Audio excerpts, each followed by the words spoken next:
नमस्कार। जरा सोचिए, एक ही दिन, सिर्फ 24 घंटे, और हमारी दुनिया में कितनी सारी चीजें एक साथ हो रही होती हैं, है ना? आज हम एक ऐसे ही दिन की बात करने वाले हैं, 7 नवंबर 2025। देखते हैं उस दिन दुनिया भर में क्या कुछ खास हुआ। तो 7 नवंबर 2025 ये कोई आम दिन नहीं था। दुनिया के अलग अलग कोनों में कुछ ऐसी घटनाएं घट रही थीं जिनका असर आने वाले कई सालों पर पड़ने वाला था। देखिए, एक तरफ एक प्रजाति अपने वजूद के लिए लड़ रही थी, तो दूसरी तरफ एक पूरे देश ने कैश को अलविदा कह दिया, और कहीं एक सदियों पुराना त्योहार मनाया जा रहा था। सुनने में ये सब कितना अलग लगता है ना, पर सवाल ये है कि ये घटनाएं हमारी दुनिया के बारे में हमें क्या बताती हैं। चलिए, इन अलग अलग धागों को जोड़कर देखते हैं कि क्या तस्वीर बनती है। तो चलिए, सबसे पहले बात करते हैं भारत की, एक ऐसे प्रोजेक्ट की जहां इंसान की कोशिशें और कुदरत की ताकत का कह सकते हैं एक असाधारण संगम देखने को मिल रहा है। हम बात कर रहे हैं प्रोजेक्ट चीता की। ये सिर्फ कुछ जानवरों को एक जगह से दूसरी जगह ले जाने की बात नहीं है, बिल्कुल नहीं। ये एक बहुत ही साहसी, एक बहुत बड़ी योजना है। मानो समय को पीछे ले जाने की कोशिश हो रही हो, उस प्रजाति के लिए जो लगभग खत्म होने के कगार पर थी। ये धरती के सबसे तेज दौड़ने वाले जानवर को उस जमीन पर वापस लाने की एक ऐतिहासिक कोशिश है, जहां से वो दशकों पहले गायब हो गया था। और आज की तारीख में यह नंबर है 27। भारत में इस वक्त कुल 27 चीते हैं।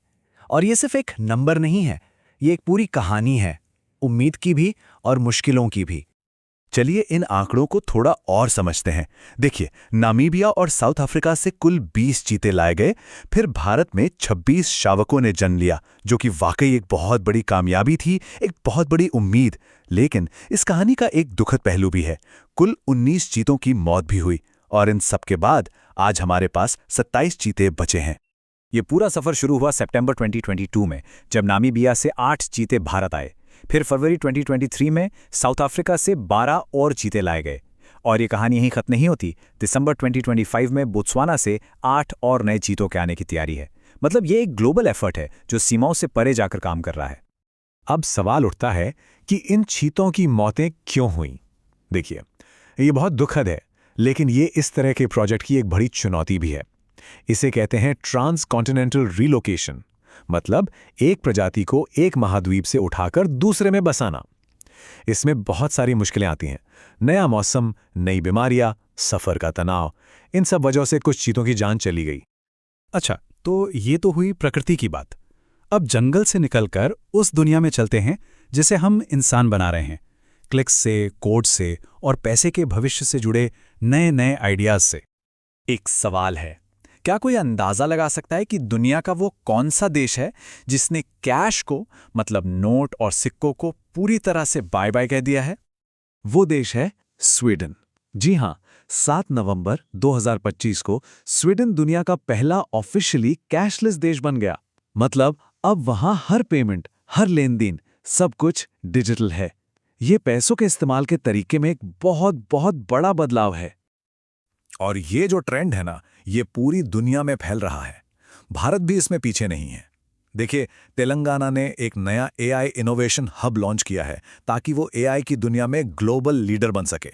उधर आईआईटी गुवाहाटी ने भी रीजनल इनोवेशन को बढ़ावा देने के लिए एक नया साइंस और टेक्नोलॉजी क्लस्टर शुरू किया है।